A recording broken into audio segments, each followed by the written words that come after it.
Título del sermón: la membresía de la iglesia, en su parte 4. El texto bíblico, Hechos capítulo 5, versículos 27 al 29, dice así la palabra del Señor. Cuando los trajeron, los presentaron en el concilio, y el sumo sacerdote le preguntó, diciendo: ¿no os mandamos estrictamente que no os enseñéis en ese nombre? Y ahora habéis llenado Jerusalén de vuestra doctrina y queréis echar sobre nosotros la sangre de ese hombre. Respondiendo Pedro y los apóstoles dijeron: es necesario obedecer a Dios antes que a los hombres. Amén. Padre celestial, le damos gracias en esta tarde en el nombre de Jesucristo, su Hijo amado. Gracias por permitirnos este tiempo, este momento, Señor.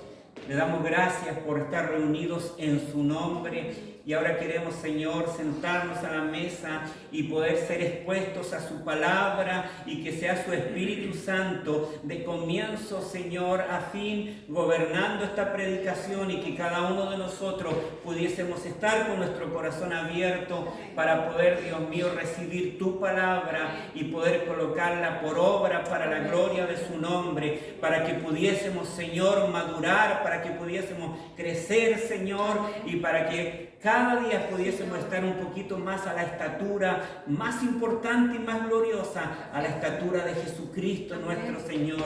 Que nosotros pudiésemos menguar para que usted pueda, Señor, ir creciendo en nosotros para la gloria de su nombre. Comenzamos, Señor, en su nombre, y ahora, Señor, esta palabra bajo su dirección y su guianza, en el nombre de Jesús.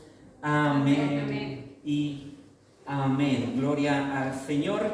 Tomen sus asientos, hermanos. Estamos estudiando la membresía de la iglesia y vamos avanzando para la gloria del Señor. El domingo pasado, ¿cierto? Es como que volvimos de alguna manera 2000 años hacia atrás, porque como iglesia, como hermanos en Cristo, como parte de la iglesia local, nosotros queríamos recibir respuesta sobre dos interrogantes, sobre dos preguntas, y esas eran de que existen iglesias locales y practican lo que nosotros llamamos hoy la membresía de la iglesia local.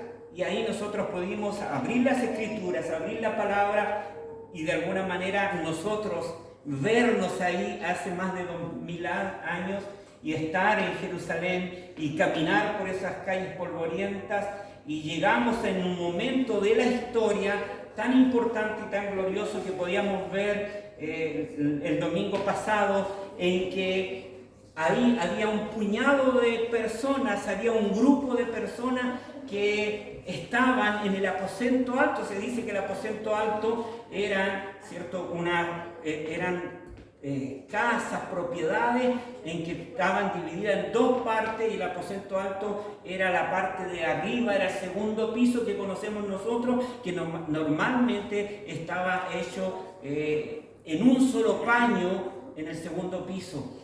Y vemos ahí que nuestro Señor Jesucristo les dice a sus discípulos, les dice que se queden ahí, porque ahí algo iba a pasar. Y qué lindo, ¿cierto? Veíamos nosotros, qué importante cuando nosotros podemos obedecer a Jesucristo, cuando nosotros oímos su palabra y la podemos obedecer. Y ahí nos encontrábamos nosotros a lo mejor aterrizando en ese lugar para poder comprender qué pasó ahí. ¿Por qué? Porque nosotros estamos aquí, tenemos la escritura, conocemos lo que pasó ahí, pero ¿qué pasa si nosotros hubiésemos estado ahí? Ahí ese grupo que está ahí son sus discípulos, son los que seguían al Señor Jesucristo, los que permanecieron con Él. Muchos dicen que huyeron y le dejaron, pero ahí estaban. Y viene un acontecimiento que es importante, el derramamiento del Espíritu Santo, y ahí, en ese instante, ahí en el aposento alto, en Hechos 2, comienza lo más glorioso, comienza la iglesia. Ahí, ¿cierto?, tiene su punto de partida la iglesia, donde desciende el Espíritu Santo, Providencialmente fue en un tiempo de fiesta, ¿cierto? Que se reunían de todas partes, de todos lugares. Cuando acontece eso, desciende el Espíritu Santo, comienzan a hablar en lengua. La gente que llega a ese lugar se encuentra ahí y les escucha hablar sus propios idiomas. ¿Pero qué está pasando? Y ahí nosotros nos vamos dando cuenta, ¿cierto?, que respondiendo a esa pregunta, ¿existen iglesias locales? Existían esas iglesias locales, practicaban lo que nosotros conocemos como la membresía eclesial, y nos vamos encontrando que ese grupo ahí empezó, se unió, fue bautizado en el Espíritu Santo, entendemos que fue bautizado en el cuerpo de Cristo, comienza la iglesia y el entorno. Un día antes no existía la iglesia, un día antes, hermanos amados, no estaba este grupo que pueda ser identificable de alguna manera, y encontramos ahí al apóstol Pedro que pasa al frente porque hay una reacción. Siempre cuando Dios obra hay una reacción. En este caso, la reacción que estaban todos atónitos preguntando ¿qué está pasando? ¿Qué es lo que sucede con este grupo de personas? Les oímos hablar en nuestros idiomas, partos, medos, elamitas, los de Ponto. Hermanos, ¿qué está pasando? Unos decían que estaban atónitos por otra parte, otros se burlaban diciendo están borrachos, están ebrios, están llenos de mosto. Y ahí es cuando esa naciente iglesia, ese naciente cuerpo, hermanos amados, pasa Pedro adelante y le dice: lo que está pasando aquí es que estamos reunidos por obediencia de aquel que vosotros matasteis, que vosotros entregasteis en la cruz del Calvario. Ahí nosotros estamos aquí porque Él ha resucitado de entre los muertos. Amén. Bendito sea el nombre del Señor. Y nos ha dicho que nos quedemos aquí, ¿cierto? Y que es Dios y que Jesucristo resucitó de entre los muertos, que David lo reconoce, ¿cierto?, en los Salmos como el Mesías prometido. Dios habla de él como su hijo. Y la gente, y ahí estaba esta iglesia naciente, ahí estaban estos 120 viendo qué pasa, qué reacción sucede, porque era algo nuevo. Y veían a Jesucristo que lo habían crucificado y podría haber pasado eso con ellos, pero ¿qué nos encontramos? Que la gente fue tocada por el Señor. Y esa predicación que hace Pedro ahí, hablando de Jesucristo, que Dios le hizo Señor y Rey. ¡Qué valentía! Le hizo Señor y Rey. Y ellos dijeron: ¿qué debemos hacer? Porque existía la posibilidad que se venga toda la multitud y los lleve a la rastra y los lleven presos y siga y se termine eso. Pero fueron tocados por el Espíritu Santo de Dios, y ahí Dios desde ese instante comienza a obrar en su iglesia. Y nosotros hemos visto ya ese grupo, como que Pedro ahí, cuando está hablando, cuando Dios lo usa de esa manera, cuando ellos preguntan qué debe ser y empiezan a crecer, y primero hay 3.000 hombres y después empiezan 5.000 y va creciendo la iglesia, y vamos entendiendo que eso significaba que ese grupo que estaban haciendo, llamada iglesia, era un grupo que no se había visto antes, era un grupo que estaba aparte. Era un grupo que Dios lo estaba llamando a algo específico y a vivir de otra manera. Es como que lo estaba sacando de su normalidad, de su rutina, pero sobre todas las cosas, de su pecado. Bendito sea el nombre de Dios. La Escritura dice, ¿cierto?, que quien viene al Señor, quien es llamado por Dios, es bautizado en el cuerpo de Cristo, y eso es lo que estaba sucediendo en ese tiempo. Bendito sea el nombre de Dios. Tenían algo en común ellos, que no era en la normalidad de su vida. Veíamos que perseveraban en la doctrina de los apóstoles, en el partimiento del pan, en la unidad los unos, se preocupaban los unos a los otros, incluso repartían sus bienes por quienes tenían necesidad. Ya estaban mostrando la Escritura que la iglesia era un cuerpo aparte, que estaban siendo llamados con un propósito especial, bendito y glorioso. Bendito sea el nombre del Señor. La iglesia comienza a crecer, pero también, hermanos, nos describe la palabra que era respetada, pero también era perseguida. La iglesia, hermanos amados, siempre va a generar un temor. La iglesia siempre. Acá salieron los fariseos, salieron los saduceos, salieron los sacerdotes, salieron los sumos sacerdotes, queriendo apagar lo que estaba comenzando, que era la iglesia del Señor Jesucristo. Bendito sea el nombre de Dios. Nosotros hemos visto el domingo pasado, ¿cierto? Un cuadro muy claro, muy coherente, cómo nace la iglesia, ¿cierto? Cómo en Jerusalén se forma la iglesia local, cómo los miembros, aquellas personas tenían en común las cosas, y nosotros vimos algunos puntos sobre esos cuadros muy claros y muy coherentes, como por ejemplo que la esencia misma de la existencia de la iglesia se basa en el mensaje de un Señor y Salvador. Esa es la iglesia, hermanos, basado en el mensaje de un Señor y de un Salvador llamado Jesucristo el Señor. Veíamos también que los cristianos están unidos generalmente a iglesias individuales, porque la iglesia empieza a avanzar, la iglesia empieza, ¿cierto?, a crecer en número, se empieza a extender, y nosotros nos dimos cuenta que habían iglesias locales en Antioquía, en Corinto, en Iconio, en Éfeso. Como va avanzando el tiempo, Dios, ¿cierto?, va salvando en Cristo y se van abriendo nuevas iglesias locales.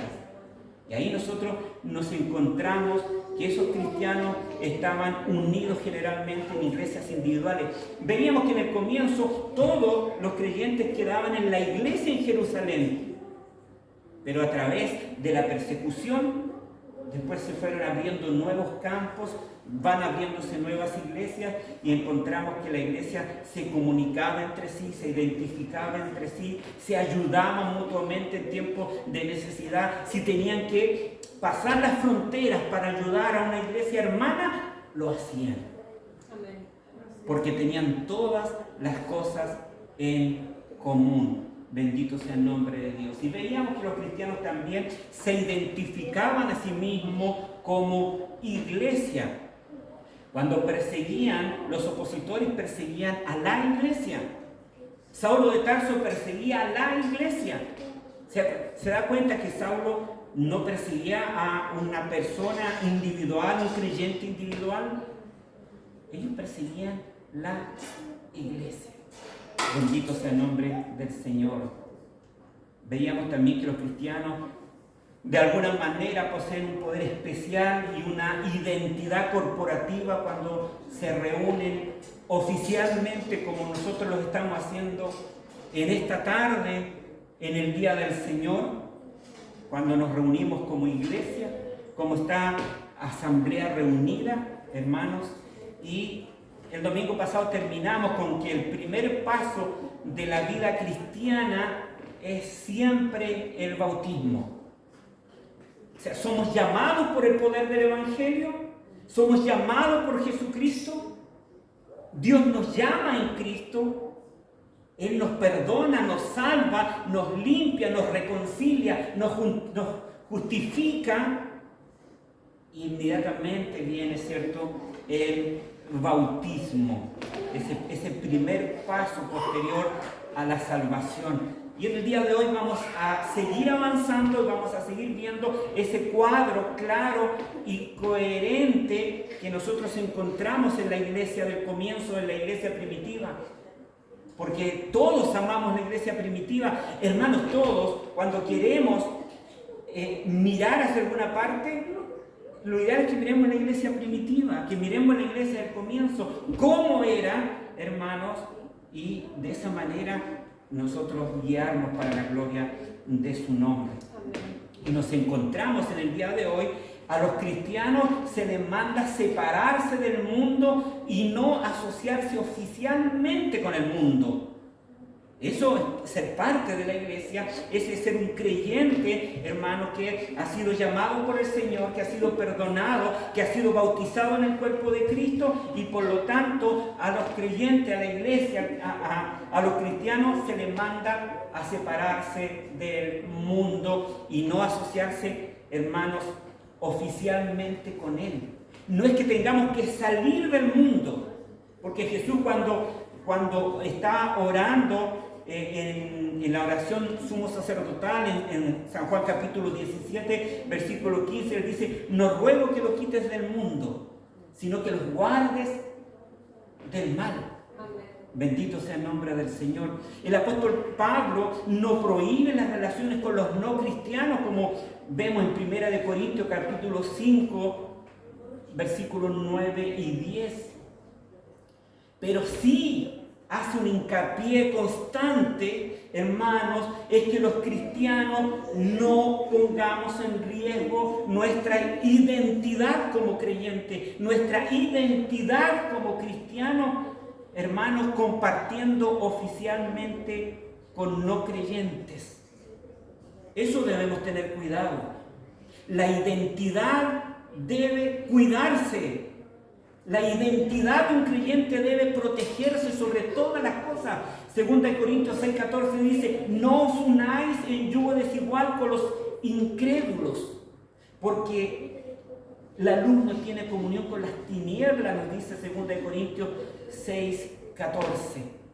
O sea, nos encontramos en el Antiguo Testamento cuando Dios, hermanos, separa a Israel de las demás naciones. No quería que se mezclen con las demás naciones, no quería que tomen los dioses de las demás naciones, que hagan las cosas que hacían los de la idolatría.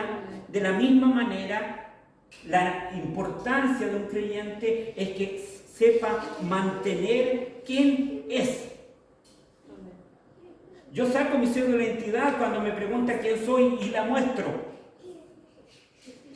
La miran y me dicen: usted es la persona que se describe aquí. Pero nuestra identidad como creyentes debe cuidarse, porque a los cristianos se les manda separarse del mundo. Y con eso nos está diciendo, si nosotros lo aplicamos a nuestra propia vida, nos está diciendo, ¿cierto?, que los hermanos se retiren de sus trabajos y compremos una finca, un campo, un fundo, y vivamos todos apartados en un ascetismo, que no tengamos contacto con absolutamente nada, no tengamos luz, no tengamos celular, ni televisión, ni absolutamente nada de eso, sino que nos está diciendo que el creyente tiene que estar identificado plenamente con Cristo. Amén. Y saber quién es en Cristo. O sea, si nuestros hijos están creciendo y si Dios les permite ir a la universidad, en la universidad, hermanos amados, se va a estudiar. Pero si nosotros tenemos nuestra identidad clara, vamos a identificar cuando nos están llenando de ideologías humanistas, satánicas y diabólicas. Amén. Como creyentes debemos tener apartado y separado del mundo, hermanos, y no asociarse oficialmente con ese tipo de situaciones. Eso se mostraba ahí en la iglesia. Se le pedía a Israel que esté separado. Por lo tanto, debemos nosotros cuidar nuestra, hermanos, identidad para la gloria de su nombre. Nosotros tenemos una nueva identidad. Ya no somos esclavos del pecado, nos dice Romanos capítulo 6, versículo 6. No somos esclavos del pecado. No somos esclavos del pecado no porque no seamos débiles, no porque no hubiésemos estado muertos en delitos y pecados, no porque no hubiésemos estado, hermanos, de espaldas a Dios, sino que Dios, que es rico en misericordia, nos llamó un día para que pudiésemos vivir para la gloria de su nombre. nos perdonó, nos sacó de las tinieblas a su luz admirable y hoy vivimos para la gloria de su nombre. Y una de las cosas más lindas que puede tener un creyente es tener una identidad en Cristo Jesús y sentirse contentos, felices, orgullosos. Hermanos, que ellos se conviertan a nosotros y no nosotros nos convertamos a ellos. Bendito sea el nombre del Señor. Vivir de tal manera, hermanos, como dice el hecho del apóstol, han llenado todo con él, con su doctrina, porque hay que tener una identidad en nuestro Señor Jesucristo. Ya no somos esclavos del pecado, estamos reconciliados con Dios. Nos dice Romanos capítulo 5, su versículo 10. Nuestra nueva identidad en Cristo primero tiene que ser reconocida por nosotros mismos y tiene que ser reconocida por los de afuera. Hermanos, importante, nuestra nueva identidad en Cristo debe ser reconocida primero por nosotros. Sabemos y debemos saber si estamos en Cristo y debemos saber si estamos acariciando el mundo. Y ahí debemos tener sumo cuidado. Bendito sea el nombre de Dios. La vida y la autoridad de la iglesia local moldea la vida de sus miembros y las dirige. Voy a repetirlo. La vida y la autoridad de la iglesia moldea la vida de sus miembros y las dirige. Eso es una iglesia local. Nosotros nos encontramos, hermanos, que la vida cristiana empezaba ahí en el primer siglo dentro de un marco de autoridad. Y esto que nos ayude a cada uno de nosotros, porque muchas veces nosotros no queremos ser parte de una iglesia local, no queremos servir a Dios dentro del orden que Dios ha tenido, porque no queremos que nadie sea autoridad de nosotros. Porque hay orgullo en nuestras propias vidas. No queremos que alguien nos diga qué hay que hacer o que estemos bajo la autoridad de una iglesia local. Pero si nosotros miramos coherentemente cómo era la iglesia primitiva, la vida cristiana empezaba dentro del marco de autoridad, porque los individuos que eran llamados por el Señor eran bautizados y eran añadidos a la iglesia. Cuando en la vida del creyente, hermanos, eran estos individuos bautizados, eran añadidos a la iglesia, entonces ¿qué hacían ellos? Ellos se reunían, hermanos, a oír la enseñanza de los apóstoles. Eran llamados por el Señor, ¿cierto? Eran bautizados y ellos sabían perfectamente que eran añadidos a la iglesia y por lo tanto ellos se sometían a la enseñanza de los apóstoles. No, ellos no decían, no, ¿sabes qué? Yo no quiero la enseñanza de los apóstoles, voy a buscar un iluminado que está por allá, no sé, por Samaria, y para que ese me pueda leer la suerte a mí o para hacer el camino más fácil. No, hermano, la vida y la autoridad de la iglesia local moldea la vida de sus miembros. Por lo tanto, había un sometimiento, se reunían, escuchaban la enseñanza de los apóstoles, eran direccionados correctamente de acuerdo a esa enseñanza de los apóstoles y a partir de ahí, algo interesante, los creyentes, hermanos, orientaban sus vidas alrededor de los otros miembros de la congregación. De acuerdo a esa enseñanza de los apóstoles, ellos ordenaban sus comidas, sus oraciones, sus horarios, sus decisiones financieras, sus decisiones acerca de sus propiedades, de las provisiones para las viudas, etc. Pero su vida individual estaba direccionada, hermanos, y estaba moldeada por la autoridad de la iglesia local. Bendito sea el nombre de Dios. Amén. Que Dios nos ayude y que Dios nos bendiga a cada uno de nosotros. Amén.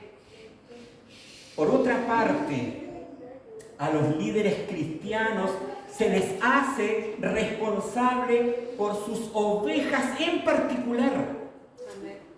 Eso pasaba en la iglesia del siglo I, al siglo II, al siglo III, al siglo IV, la de todos los siglos, porque la iglesia es una sola. Las iglesias locales funcionaban de esa manera a los líderes cristianos, porque debemos entender una cosa, que el que va a supervisar todo no es un concilio, no es un obispo, no es un apóstol ni un profeta. El que va a supervisar siempre la iglesia es la cabeza de la iglesia, Cristo el Señor. Entonces, de esa manera, hermanos, a los líderes cristianos se les hace responsable por sus ovejas en particular. O sea, los hermanos de la iglesia en Corinto, sus líderes eran responsables de los hermanos de la iglesia en Corinto. Por eso el apóstol Pablo, ¿cierto? Cuando había un joven en pecado y llega el apóstol Pablo y los reprende. ¿Por qué no han puesto disciplina si ustedes son los responsables? Entonces, a los líderes cristianos se les hace responsable por sus ovejas en particular. Y vamos, 2 versículos que nos van a dar una idea, hermanos, de esa responsabilidad que tienen los líderes en la iglesia local referente a sus ovejas en particular. Lo que dice Pedro, ¿cierto? Le dice a los ancianos: apacentad la grey de Dios que está entre vosotros, primera de Pedro, capítulo 5, versículo 2. Esa es una de las responsabilidades. Pedro dice: apacentad la grey de Dios que está entre vosotros. Entonces, la responsabilidad del liderazgo, desde el siglo I y como aplicación al día de hoy, de los liderazgos de la iglesia, es alimentar a las ovejas. Amén. Es alimentar a las iglesias. Hacerlo, hermano, no dice, ¿cierto?, que sea de cualquier manera. Dice: apacentar la grey ¿de quién? La grey de Dios. Apacentar la grey de Dios que está entre vosotros. Porque cada hermano le pertenece a Dios. Cada hermano que ha nacido de nuevo es parte de la iglesia universal. Cada hermano va a ser parte de ese reino futuro de nuestro Señor Jesucristo. Cada hermano, y por lo tanto la responsabilidad de los pastores, la responsabilidad de los líderes de las iglesias locales es alimentar correctamente a sus ovejas. A sus ovejas. Hermanos, alimentarlas bien, alimentarlas con buen pasto. Pero ¿qué pasa con aquellas ovejas, hermanos, que no quieren ser alimentadas? Si lo vemos en el campo, una oveja que no quiere alimentarse es una oveja que está enferma. Porque una oveja sana va a querer alimentarse, que sea alimentada, que le den el mejor de los pastos, que la guíen a las mejores praderas para poder alimentarse, para estar fortalecida, para poder estar bien alimentada y para estar firmes. Amén. Así es la responsabilidad del liderazgo, hermanos, que tienen con sus ovejas en particular, no con las ovejas de la iglesia que está al lado, no con las ovejas que están en otra parte, no con las ovejas que no quieren ser pastoreadas. Tienen que ser los líderes cristianos, van a ser responsables y tienen que un día dar cuenta delante del Señor de sus ovejas en particular. Bendito sea el nombre del Señor. Cuando se da buen alimento, cuando se enseña la verdad, cuando se predica, cuando se proclama el Evangelio, cuando se proclaman las verdades, hermanos, como está escrito en la Biblia, los hermanos van a tener una cosmovisión bíblica. Esas ovejas, esos hermanos van a tener realmente una cosmovisión bíblica, van a tener una identidad en cual aferrarse, hermanos, y poder vivir de esa manera para la gloria de Dios. Porque si los líderes cristianos no somos responsables en lo que enseñamos desde los púlpitos, vamos a tener ovejas flacas, enfermas, tiñosas, hermanos, que van a dar lástima y vergüenza. Pero cuando el liderazgo, cuando los pastores se preocupan de la enseñanza, aquellos creyentes van a tener una cosmovisión bíblica. Cuando tengan que salir afuera al trabajo, van a tener una identidad y van a saber responder teniendo una identidad bíblica. Porque ¿qué pasa cuando no se da buen pasto, cuando no se enseña bien? Cuando se toma a la ligera la responsabilidad pastoral de la enseñanza, de la proclamación de la palabra de Dios. Nos encontramos con los miembros de la iglesia respondiendo en las redes sociales, respondiendo en el trabajo, respondiendo en la universidad, respondiendo en la calle. Hermanos, con una cosmovisión feminista, humanista, llenos de ideologías, abrazando la cultura, pero creyendo que lo están haciendo de la mejor manera.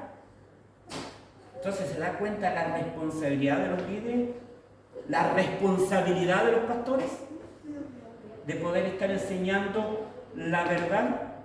En segundo lugar, encontramos a Pablo en Hechos 20:28, le dice a los ancianos en Éfeso: mirad por vosotros y por todo el rebaño en que el Espíritu Santo os ha puesto por obispos. O sea, en primer lugar, alimentarlos, y en segundo lugar, cuidarlos. Pero primero el liderazgo, primero los ancianos, primero los pastores tienen que preocuparse y cuidarse a sí mismos. Amén. Qué importante, hermanos, los pastores necesitan ser pastoreados. Amén. Los pastores necesitan de la palabra del Señor. Los pastores necesitan intimidad con Dios. Los pastores necesitamos santidad con Dios. Amén. Porque no somos una especie distinta que no necesitamos de Dios. Porque el que esté firme, mire que no caiga. Amén. Le dice, cierto, mirad por vosotros y por todo el rebaño en que el Espíritu Santo os ha puesto por obispos. Bendito sea el nombre del Señor. Los ancianos saben de quiénes son responsables, de quienes son parte de su iglesia local. Y cuando un día nos paremos frente al príncipe de los pastores, daremos cuenta y seremos llamados a cuenta de quiénes son y quiénes fueron parte de la iglesia.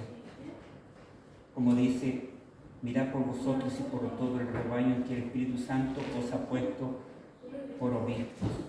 Bendito sea el nombre de Dios. Debemos y tenemos que comprender, hermanos, algo muy importante. La iglesia de Dios nunca ha sido negocio del pastor. Nunca. Mateo 21:13. ¿Qué nos dice Mateo 21:13?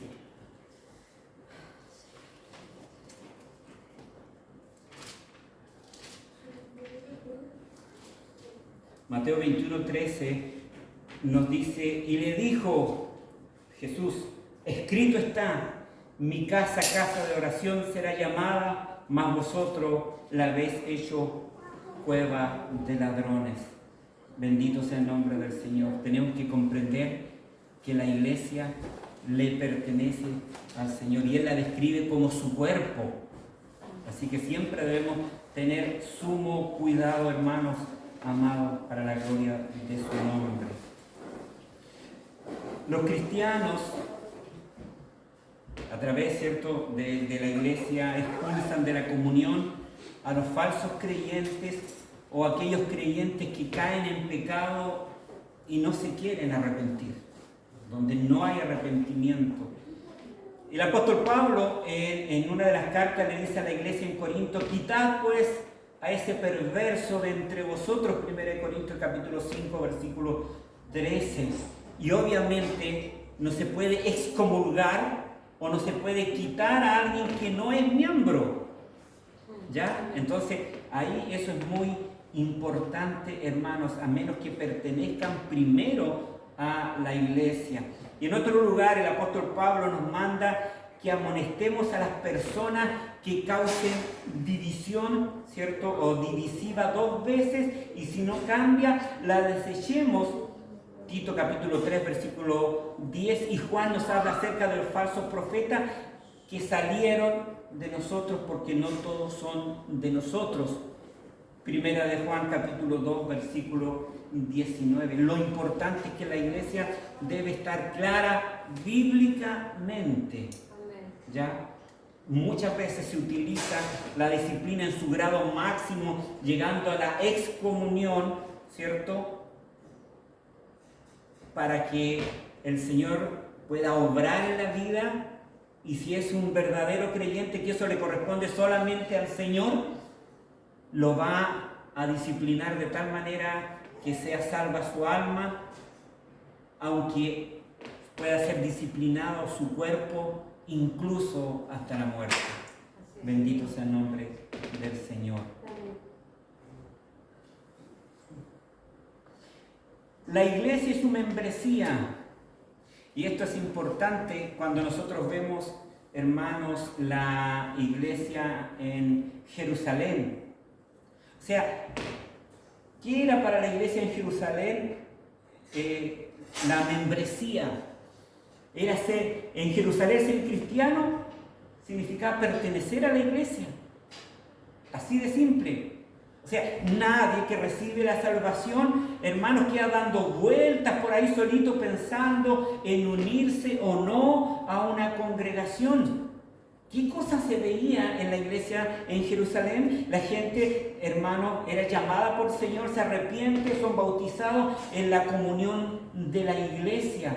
Bendito sea el nombre de Dios. Y una de las cosas importantes a considerar es que considerar a Cristo como Señor significa unirse a la familia de Cristo. Eso es importante. Considerar a Cristo como Señor significa unirse a la familia de Cristo. No somos llaneros solitarios, ¿cierto? Que estamos ahí en nuestra casa y que vivimos criticando todo. Tenemos que ser parte de la iglesia. La iglesia en Jerusalén, alguien venía al Evangelio, era parte de la iglesia. Alguien que era llamado por el Señor era parte de la iglesia, y al ser parte de la iglesia tenía un precio muy caro. Eran perseguidos, hermanos, eran atacados. Muchos de esos creyentes, hermanos, eran consideradas antorchas vivas, las quemaban, se lo daban a los leones en los coliseos para que se pudiesen gozar el emperador y toda la gente que estaba ahí. Si era necesario quemar sus casas y sus lugares, eran muertos, los sacaban, los crucificaban muchas veces, muertos crucificados, quemados como antorchas, aserrados, cortada la cabeza. Eso era, pero ellos no tenían ningún tipo de doble pensamiento. O sea, Cristo me llama al Evangelio, soy parte de la iglesia, inmediatamente. Y hoy día, muchas veces nos compramos un abanico y nos abanicamos así como, no es necesario. No importa. O sea, es automático, hermanos amados, cuando alguien es llamado por el Señor, automáticamente es parte de la iglesia. Y había un ejemplo, ¿cierto? Bueno, el ejemplo lo tomamos nosotros hemos sido adoptados por el Señor. Todos los creyentes hemos sido adoptados por Cristo, ¿cierto? Pero cuando hay una adopción, el mismo día de la adopción, quien has adoptado está en la mesa compartiendo con la familia, siendo parte de esa familia. Así es un creyente. Hemos sido adoptados.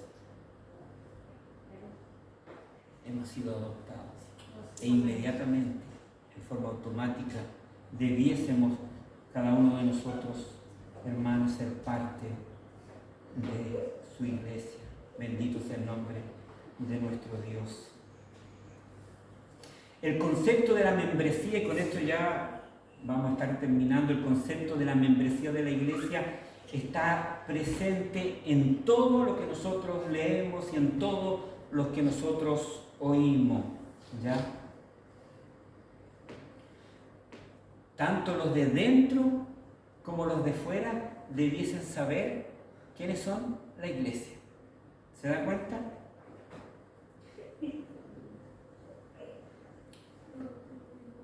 Se congregaban allí Bernabé y Saulo todo un año con la iglesia. Y con lo que hacían en un comienzo, Herodes echó mano a algunos de la iglesia para maltratarle.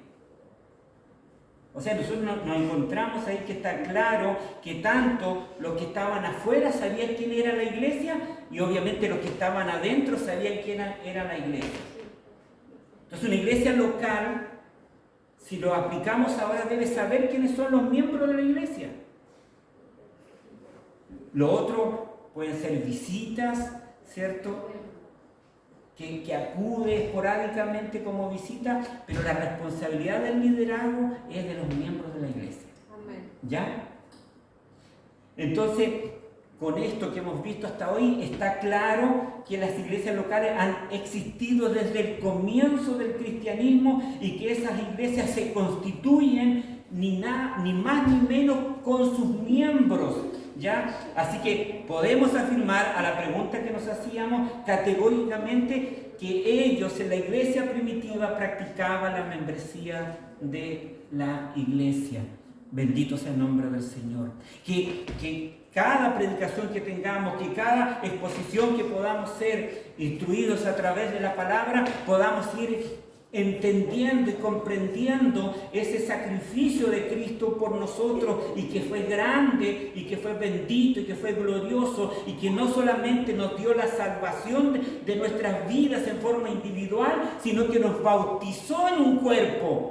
Y en ese cuerpo, hermano, debemos nosotros, y en ese cuerpo que es la iglesia universal, pero también tenemos la parte visible mientras estamos aquí en esta tierra, ser parte de una iglesia local y ser parte de una membresía que hemos visto a través de otras predicaciones, que no es algo que nosotros, así como un abanico de prioridades, vemos y si nos interesa o no nos interesa, en el cual nosotros debemos someternos, hermanos, para la gloria bendita de su nombre. Entender cuál es, amar la iglesia, ver las responsabilidades de los creyentes como ovejas y las responsabilidades de los liderazgos en la iglesia local. Eso es lo que va a perdurar y debemos tener sumo cuidado en nuestra identidad como creyentes, hermanos, en nuestra cosmovisión cada día que vaya siendo más y más bíblica y vivir para la gloria de su nombre. Amén. Porque un día Cristo viene por su iglesia. Amén. Bendito sea el nombre de Dios. Que Dios nos ayude y que Dios nos bendiga para poder amar su obra. Cuando usted y yo amamos o decimos amar a Jesucristo, vamos a amar su obra.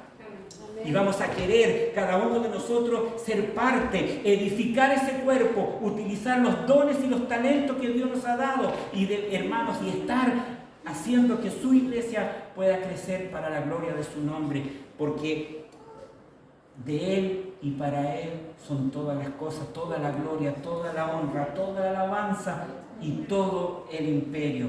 Oremos al Señor. Padre Celestial, le damos gracias. En este momento, Señor, estamos delante de usted. Oh Señor, y le queremos dar gracias porque somos parte de tu iglesia. Le damos gracias, Señor, porque afuera pueden vernos cuando caminamos y ellos nos reconocen que somos de la iglesia, que somos parte de la iglesia. Estén de acuerdo, no estén de acuerdo con la iglesia, pero nosotros somos la iglesia. Le damos gracias, Señor, porque usted nos ha llamado, porque usted, Señor, nosotros éramos completamente enemigos de usted y hoy somos parte de esta obra bendita y gloriosa. Ayúdenos, Señor, para poder entender su palabra y que constantemente amemos su obra, le amemos a usted y que queramos vivir para su gloria siempre y que podamos ser agente de bendición, Señor, para que otros puedan ser alcanzados a través del poder del Evangelio. Le damos gracias por su amor infinito, por su gracia y por su amor bendito. En el nombre de Jesús. Amén. Y